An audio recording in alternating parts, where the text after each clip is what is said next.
Rampage Jackson has exposed himself as the ultimate MMA casual. Well, how many times did you guys fight? Twice.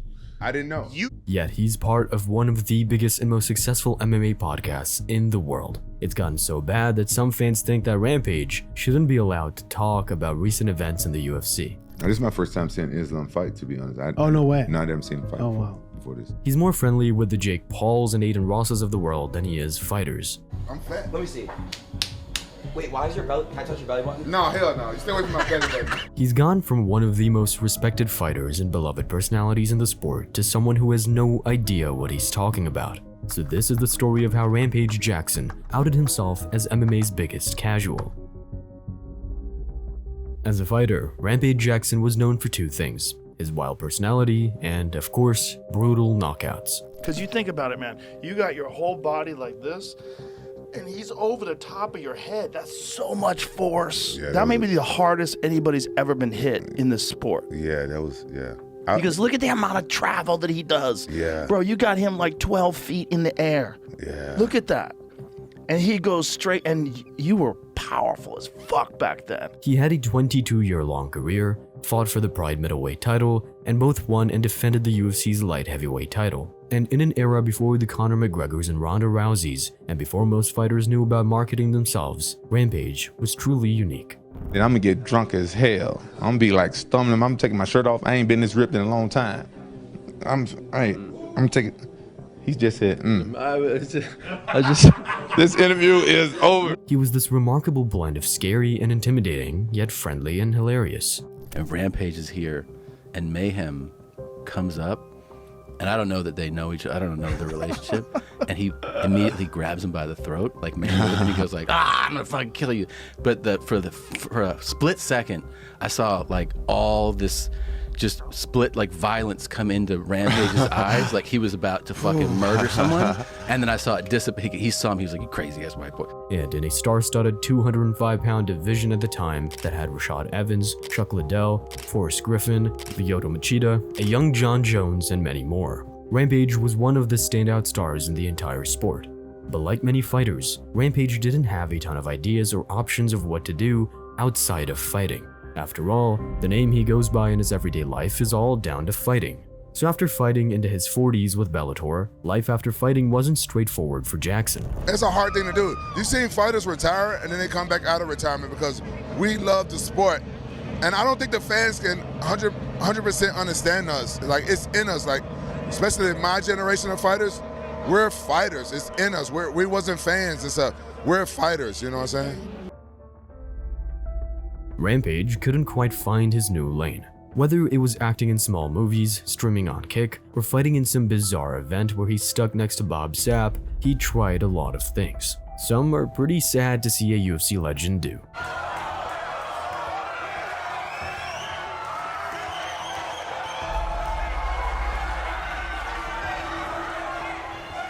But back in mid-2023, Jaxxon found himself as the co-host of a brand new podcast, and it looked like the place for him, although it was under a different name back then. What's up, y'all? It's your boy Rampage. Back with another episode of Fade on Sight.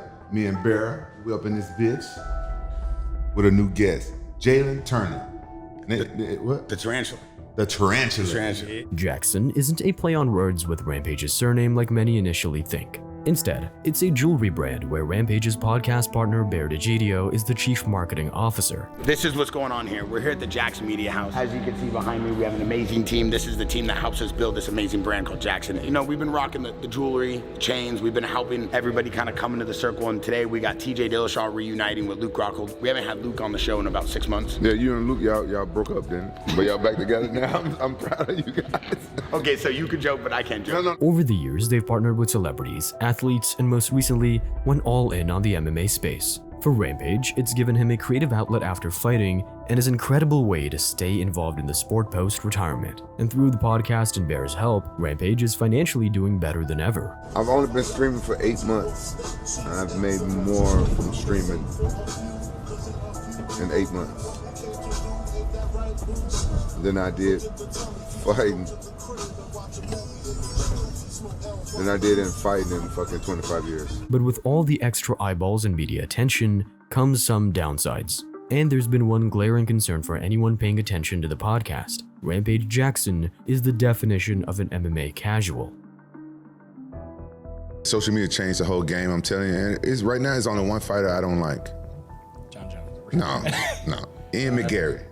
Oh, for real? Ian McGarry? Ian McGarry, I can't stand it. He a bitch. Personally, I don't like him. No. Rampage hasn't fought in the UFC since January of 2013. That was before Conor McGregor made his debut and before women were even allowed in the UFC. In short, it was a long time ago. And it's clear he hasn't really been keeping up with the sport over those years. Me and Luke have a lot of history as well. I'm like, You two guys fought, I'm like, right? Luke's gonna be there. You I'm two like, guys "What the fuck?" fought? I didn't see the fight. You two guys fought? Honestly, I didn't see that fight. You two guys fought? This is Forgive one of me. the craziest rivalries. I didn't see it. Well, how many times did you guys fight? Twice.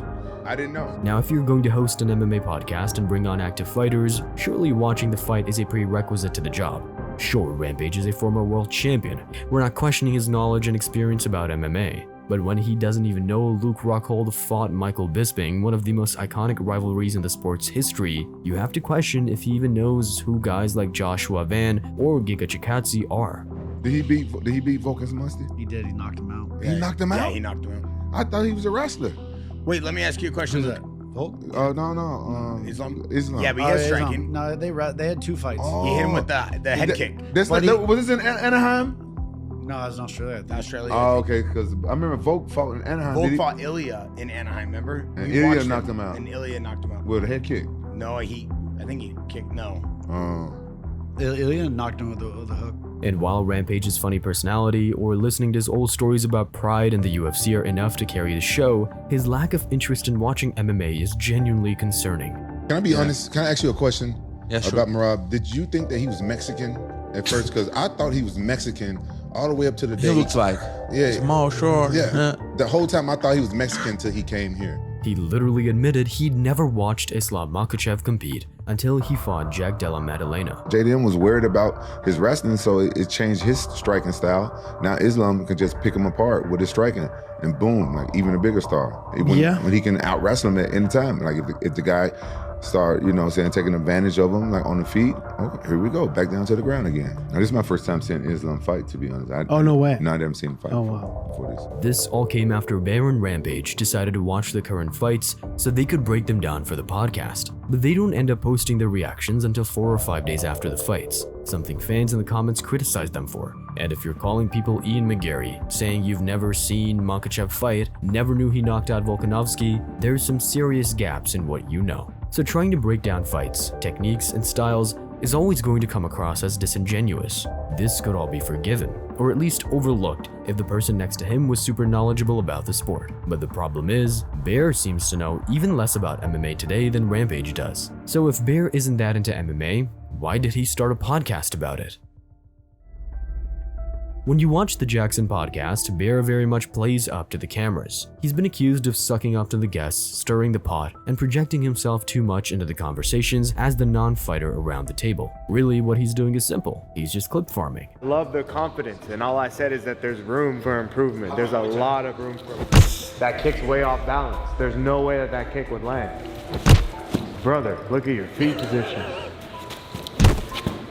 You're doing all this stuff in front of me, and I feel no threat.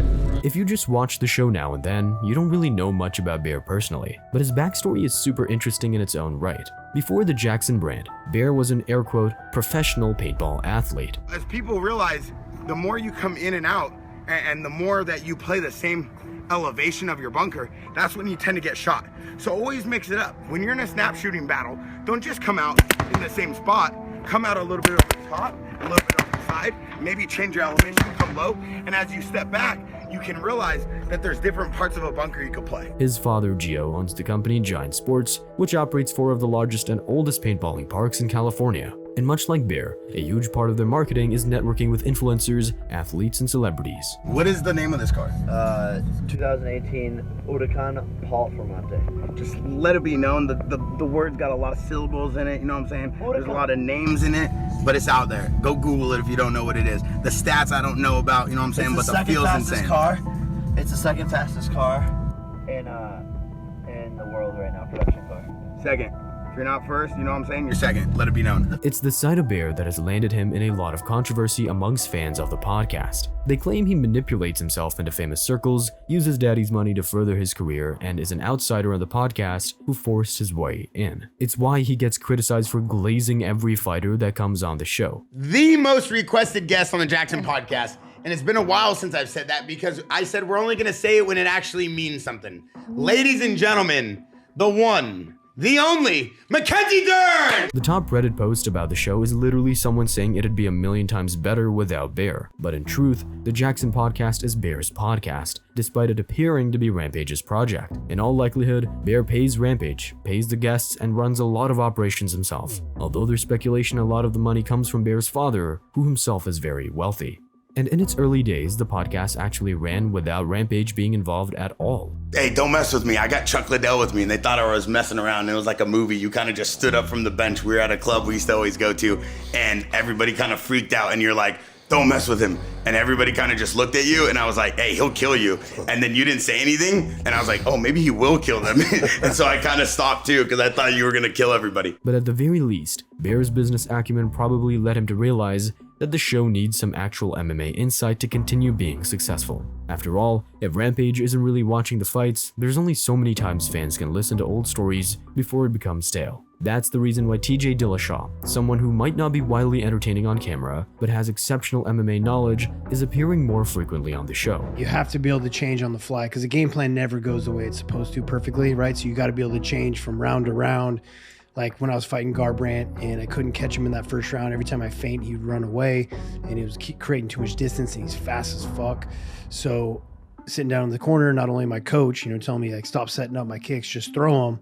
And then me feeling it in between rounds, like knowing how to change yourself from round to round, from situation to situation. For those fans that think Bear does more harm than good when on the podcast, newsflash, he isn't going anywhere. He runs the show, he pays for the building, and he's in charge. And some MMA fans think he's an asset to the podcast, mostly for reining in Rampage when he goes on a crazy tangent and bringing the focus back to the guest. So with all the success of the show, Bear is doubling down on his involvement in mixed martial arts. Came down here to build this thing up with Bear. Helping us with the fight team. He's helping us with all the fighters. He also brings in a lot of the models, the skaters, the surfers for the content for Santo Studio. Very active now in the community. He signed guys like Khamzat Chimaev and Arman Tsarukyan to deals on the fashion side of Jaxxon, but it's on the actual fighting side where things are moving fast. They've created a full-on MMA gym next door to the podcast room and are even having top-level UFC fighters have parts of their camps at Jaxxon. Another episode of Behind the Brand. We got some MMA legends in the house. We have Mighty Mouse, Coach Brillo, one of the greatest MMA coaches in the game, and two of the biggest and brightest minds in jiu-jitsu, Leo Vera and Bernardo. And we have Arman, superstar in the UFC right now. A lot of action in here. We just built this brand new cage, brand new mats, so we could have our jiu-jitsu team and our entire MMA team come together for Jaxxon Santo Studio and be able to train at the highest level under the guidance and coaching of Coach Brillo. Whether you love or hate the podcast, think Rampage being casual is a problem, or simply don't like Bear, the Jaxxon brand is doing something right. They've only been involved in the MMA world for 2 years and have made some serious headway. You have to imagine their long-term plans are much bigger than just a podcast. It's probably setting up a major MMA gym, managing fighters, and giving them the marketing push themselves. So give it 2 more years, and Jaxxon may be an even bigger force in the world of MMA than it is now. Thanks for watching. If you enjoyed the video, you'll love the story we covered about how Ronda Rousey turned the MMA world against her.